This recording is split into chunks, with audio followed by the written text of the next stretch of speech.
This is lecture number 6 in the Western intellectual political tradition. I'll call this Leo Strauss, Three Waves of Modernity, and Hegel-Marx. Leo Strauss is considered one of the more significant political theorists or political philosophers of the 20th century. He's often been identified with the political right, and particularly the Straussians took Leo Strauss's thinking and applied it to the Reagan administration. And so in any great thinker, often what you have is interpreters of those thinkers then will apply them in certain political context to serve a certain administration. So Leo Strauss has been noted historically, and then of course people in the center and the center left want nothing to do with Leo Strauss because he's so symbiotically tied in with Reagan administration and the Straussians, particularly in the United States. Leo Strauss was a Jew. He wrote very significant works on important Jewish thinkers like Maimonides and Spinoza, and anyone who wants to get a sense of the larger philosophical discussion of Judaism, certainly in the last few centuries, Strauss's writings is very, very important. He was a German, part of that whole German intellectual population that had to flee under Hitler. And as a Jew, of course, he would have certainly understood the difficulties of living in that context. Leo Strauss was a prolific writer. But one of the articles he wrote was called The Three Waves of Modernity. Very important article, and it has played a significant role in understanding the unfolding of Western intellectual thought. So the three waves of modernity for Strauss is the first wave came with what he argues is Machiavelli, Locke, and Hobbes. And what is it about this that embodies the first wave of modernity for Leo Strauss? Well, first of all, he argues in Machiavelli, political thinking is moving away from politics as idealism of the Erasmus, the Thomas More tradition at its best, the Hooker tradition, which comes a little later in the 16th century. And politics is increasingly one of, first of all, turning to power. How does one get and keep power? What happens to those who don't have power? And so in Machiavelli's The Prince, in his other writings, Machiavelli turning back in his writings to some of the significant writers of Roman thought as well, his concern was not with politics as idealism or what might be in some higher level, but the reality of power politics, of what the life in time and history is about, and he or she who gets the power, and if they don't have the power, then they become victims of other people's control of power. And for Machiavelli, the various city-states in Italy were at war with one another, and he certainly at a personal level understood what it was to be in power and out of power at the same time in his reflections on that. So in Machiavelli, there's this turn to what we would call realpolitik and the balance of power, the struggle for power. And also for Machiavelli, religion was only significant to the degree it could reinforce power and the struggle for power. Of course, in Italy, this is where the Vatican is as well. And the power, obviously, the Roman Catholic Church in the 16th century, late 15th century, was important. So religion itself, Machiavelli was not as much interested in the ideals of religion, the theology of religion, philosophy of religion. He was interested in the role of religion in terms of serving power. I mean, he had ideals of what good religion was, Francis of Assisi, Savonarola, for example, but these became irrelevant to actual hardball politics. So for him, both politics was about realpolitik, and religion, to the degree it could serve that, was useful. To the degree it couldn't, it was to be admired, but in that sense, very marginal to power politics. As I said, you have key people like Savonarola and then Francis of Assisi, who we admire, but they're irrelevant to real politics, this sort of idealism. Yes, it should exist, but it's in terms of the halls of power and how city-states run things, they're not relevant, really. And so in Machiavelli, Strauss is going to argue, you're getting this dimming down of what real politics is about, to what Machiavelli will argue is the essence of politics in time and history. So not to be talking about these ultimate concerns, but let's deal with reality as it is, not how it ought to be or it could be in some idealized or utopian world. Moving forward, Strauss will argue that in Locke and Hobbes, you're getting, again, the dimming down to some degree of both politics as contract.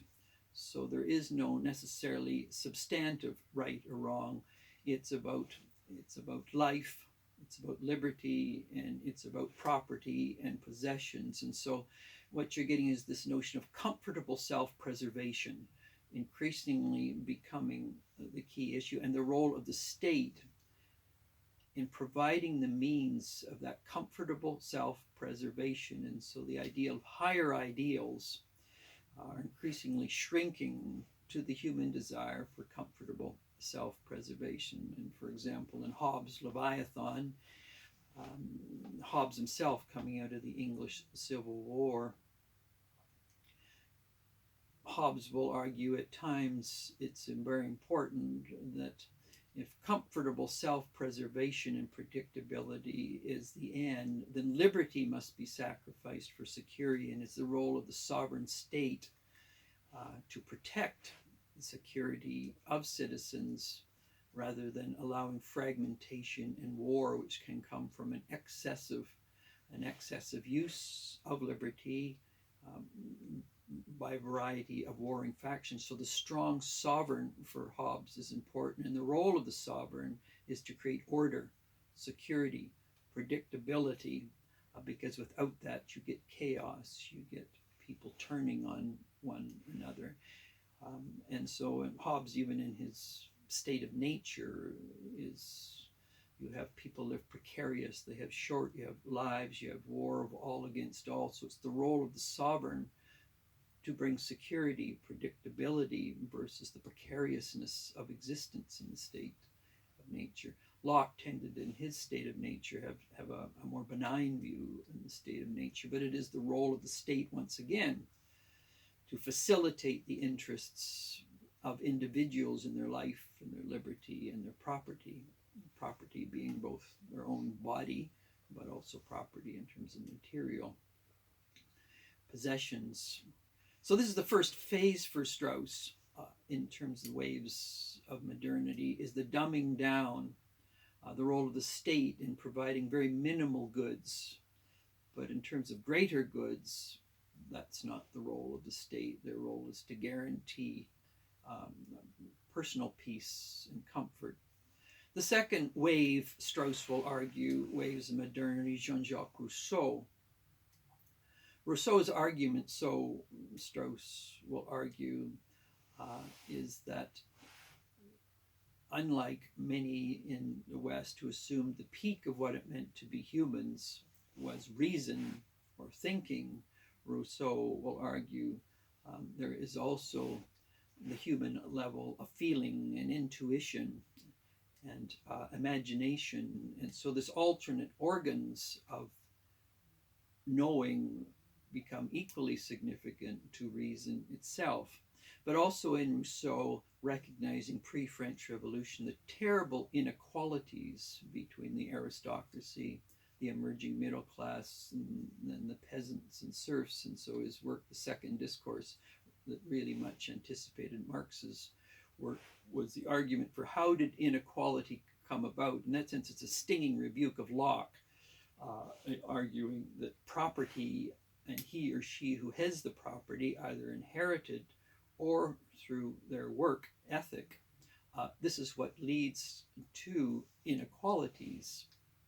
And so in Rousseau's thinking, how do we overcome inequalities to create the conditions for equality? And so Rousseau's writings were very foundational for many of the early French revolutionary thinkers in overthrowing the Ancien regime in that sense as well.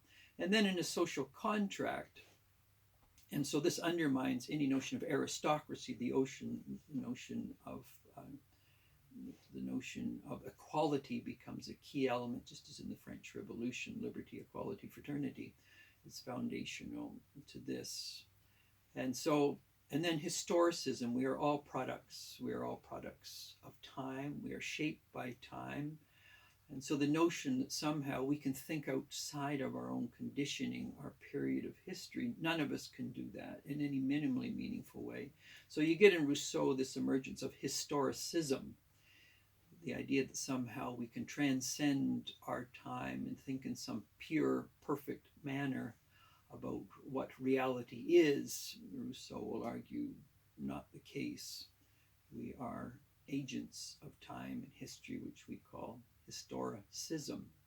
So Rousseau, and there's many other elements of Rousseau that we have pondered in a previous lecture and in our readings. Also, Rousseau, the issue of the general will and what's the relationship of the individual to the collective, the general will. And so we can certainly see in Rousseau's understanding of the general will, at a certain point, if the individual protests, then they have to be conditioned to fit into the general will itself. And these different understandings of how that takes place in Rousseau's thinking, you can see how the collective begins to emerge in elements of Rousseau's thinking. There's a tension in Rousseau, but certainly in reading aspects of that, you get the collective emerging, the general will, where you can see obviously where that will go as history unfolds. The third wave for Leo Strauss then is the coming to be of Fredrich Nietzsche and Heidegger as well. Nietzsche starts from the position in which, if, as Rousseau argued, we're just products of history, there is no right or wrong. Rousseau argued for an egalitarian perspective. For Nietzsche, he saw this just as the dumbing down of everything. So just as you get the thinning out of things and the dumbing down earlier in writers like Machiavelli, Locke, and Hobbes, and increasingly so in Rousseau, the flattening out of everything, but throw in historicism, in which history is just something we make, and people can make it differently. Why not make history in a different direction than Rousseau and people like that? And so you get in Nietzsche and in Heidegger, essentially is that the ideals, even the revolutionary ideals, are just products of history themselves. In Nietzsche, you'll also get, unlike the previous thinkers, a generally optimistic view, a liberal progressive view of history, that through the aid of reason, of thinking, of imagination, of politics, we would bring into being a better world, such as the Enlightenment project, an optimistic, progressive view of history. Nietzsche comes along, and to some degree Heidegger as well. Nietzsche in a more powerful way.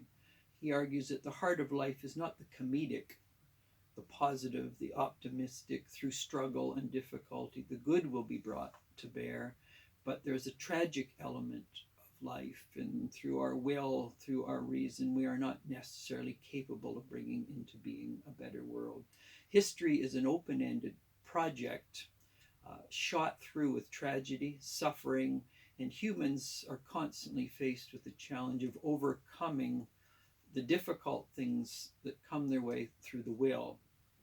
The Willensmacht, the will, the power of overcoming through the use of the will. And often, again and again, like Sisyphus, they'll take one step forward and they'll have to take two steps back. But that doesn't mean a person retreats into cynicism or skepticism or a folding of the hands or impotence or life is too hard, life is suffering, life is difficult. Nietzsche would argue the mark of the true overcomer is how they deal with tragedy and difficulty and not shrinking into life is difficult.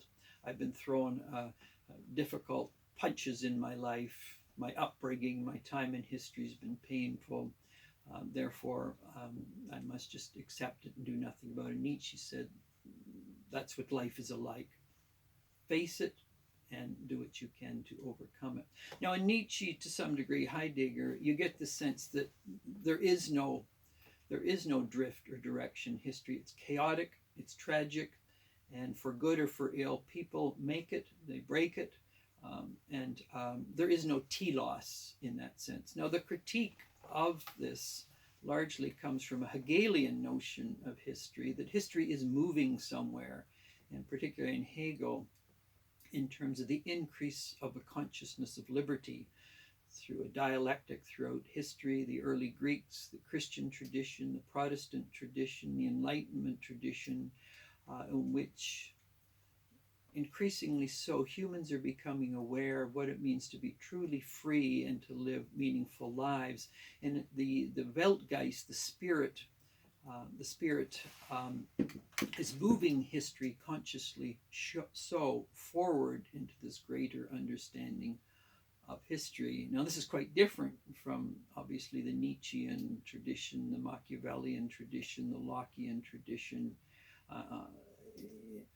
that there is something back of history that's moving history ever forward and onward in a teleological manner. Now, Karl Marx will come along and argue that Hegel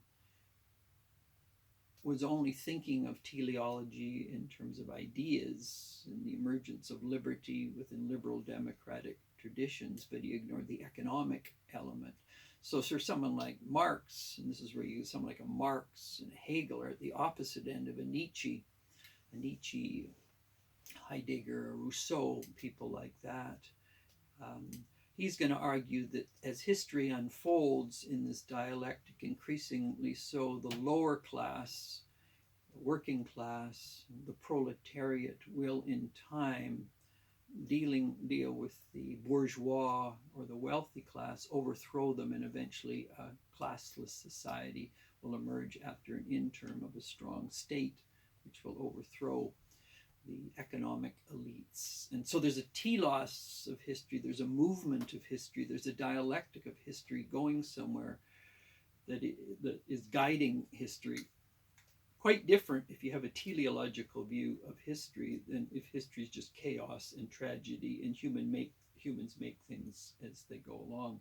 So Leo Strauss was this three waves of modernity, the Machiavelli, Locke, Hobbes, one, second wave, Rousseau, third wave, Nietzsche, Heidegger. The counter to that is the Hegel, Marx. One thing to think about in Strauss's thinking, one could easily ask, why start waves of modernity with Machiavelli, Locke, and Hobbes? Why does he ignore the Protestant Reformation of the 16th century? Why is it divided between certain thinkers that end up with sheer chaos of the Nietzsche, Heidegger, historicism? Are there other alternatives to Hegel, Marx? Strauss himself turned to the classical thinkers, Plato particularly, but other classical thinkers as an antidote to what he saw was the chaos and the fragmentation of a Nietzsche, Heidegger. And so he has these three, so the models he's looking at is these three waves. So what's the response to chaos? What's the response to fragmentation? Well, you get back to Plato, you get back to the great Greek thinkers as a way of dealing with the virus, as it were, of late modern thought, of which Nietzsche and Heidegger. So you have a model in place here of Strauss's three waves of modernity, very valuable in that sense to question, does it have to be, can one question how he articulates the waves of modernity? What are other ways of looking at that? First of all, and obviously his reading of classical thought as well in terms of the antidote to increasingly the fragmentation and unfolding of the late modern world in which there is no center anymore anarchy reigns upon the world. And so this neat little model of Strauss, I think itself can be questioned and deconstructed, even though there's necessary truths in it, but not fully sufficient to understand the more complex waves of modernity itself.